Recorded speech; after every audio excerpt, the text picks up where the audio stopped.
Hello and welcome. Today we are going to be talking about the main Borderlands DLCs. We're going to be reviewing 5 DLCs today and ranking them worst to best.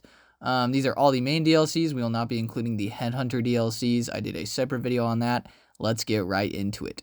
Starting with definitely what I believe is the weakest DLC out of all of them, it's gotta be Destruct Peak. I do not like this DLC that much. It's not my least favorite DLC by all means. Well, I guess it is out of all of them. But it is just not great. There's nothing really good here. It's just killing enemies. I mean, that's literally it. And I'm not a huge fan of OP levels in general. I think OP levels are kind of stupid, not my thing. And so, I don't know, just never a DLC I've ran through. I literally have never ran all the way to OP 10. I have went through all the way to Destruct Peak, but it's not my favorite. I do like how they bring back some of the older bosses. I think that's kind of cool. But overall, there's really nothing in this DLC that anybody enjoys or is like, oh yeah, like, I love that about Destruct Peak. No cool weapons, no cool really anything. And you got Tannis in the DLC, and I mean, who likes Tannis? I'm just kidding. Tannis is alright, I guess. But yeah, that's why it comes in at the very worst. Next, we have Hammerhawk's Hunter's Grotto, like Big Game Hunt. This is a super fun DLC, I personally think, but a lot of people really don't like it. And I don't think there's a lot going for this DLC either. It is a very fun DLC, but yeah, like there's not a ton going for it. I really like the aesthetic of hunting down monsters and hanging out with Hammerlock. I really like Hammerlock as a character, and I feel like the DLC is cool. A lot of the hunts are cool. I like Vermisaurus. It's a cool invincible fight, even though he's kind of broken and really, really OP. I do think he's a cool addition to the map. And yeah, I do think the DLC is cool. However, there's nothing really super worth running through the DLC for. There's no really weapons that are amazing besides maybe the Rough Rider shield.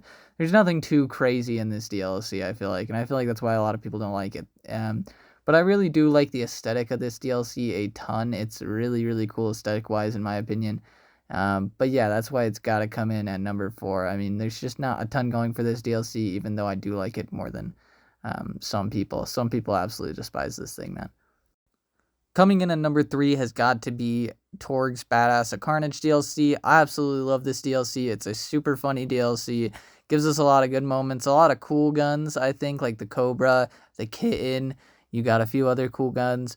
The bosses for this DLC are alright, and the enemies are alright. Honestly, I feel like it's not my favorite DLC to go through, but I really like the comedy of it, and I like some of the bosses, like Pyro Pete the Invincible, and I like his bar, farming for the Torg tokens. Just gives us a lot of helpful things. I feel like this DLC is a lot of fun to go through. Not something I find myself running every single time, but it definitely can give you some good items, and it's pretty funny. The enemies are all just like basic soldier kind of bandit people, so I feel like the enemy variety is not as crazy as the other DLCs, but it doesn't really matter when you have such great characters like Torg and this whole, silly badass competition.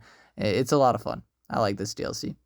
Coming in at number 2 has got to be the Dragon Keep DLC for me. Now, I really like this DLC. It is an amazing DLC. It is a perfect DLC, honestly. Does a lot of things right, gives us some cool weapons. It has a great story, and I feel like plays onto the story really, really well. However, I feel like it doesn't do as many things right as number 1, but doesn't stop it shine from being number 2. I think it's really fun to see Handsome Jack again as the handsome sorcerer who's just a giant asshole, and you see everything throughout the game kind of just in a different perspective, in this fairy tale fantasy form, and it gives some good ways to farm for the B shield, which is nice. Farming the trees is a lot easier than farming the one dude over and over again.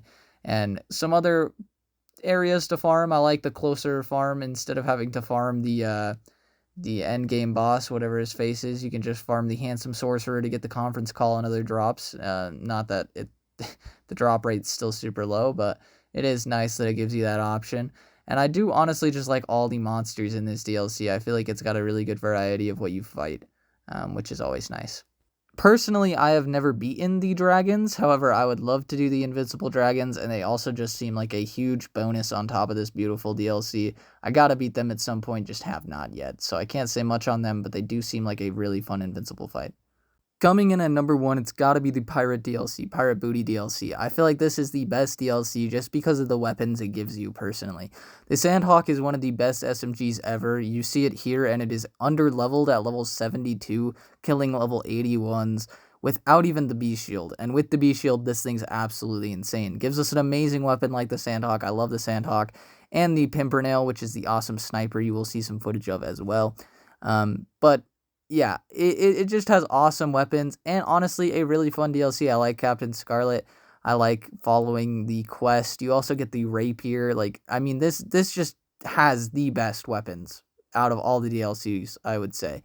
Also, I believe it was the first map to introduce Seraph crystals. I could be wrong about that, but I'm pretty positive about it, which is pretty cool. Even though Seraph weapons aren't the best weapons, they're still a cool variety type, and it's cool to see that added in. But yeah, honestly, this DLC is a lot of fun. I like the storytell perspective from it. But honestly, the main reason it comes in at number 1 is the guns, for sure. Absolutely goated guns.